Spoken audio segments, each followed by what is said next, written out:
कैलास अण्णा मुदलियार त्याच्यातलेच एक व्यक्तित्व आहे आणि माझी हार्दिक इच्छा आहे की त्यांनी राजसत्तेत उच्च पदावर बसावं आणि आपल्या महाराष्ट्राला, नाशिकला आणि संपूर्ण भारताला प्रगतीकडे न्यावं.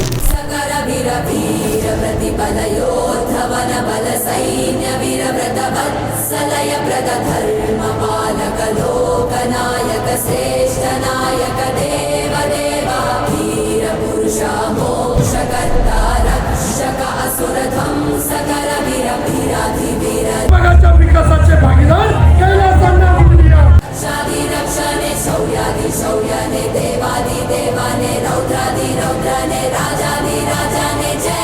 एका या नाशिक शहरामध्ये नगरसेवकपदी निवडून आले तर आम्हाला त्याचा अतिशय आनंद होईल, म्हणून आम्ही त्यांना आमचा पाठिंबा सुवर्णकार समाजातर्फे तसंच हिंदू समिती, हिंदू महासभेतर्फे त्यांना पाठिंबा आम्ही या ठिकाणी दर्शवतो.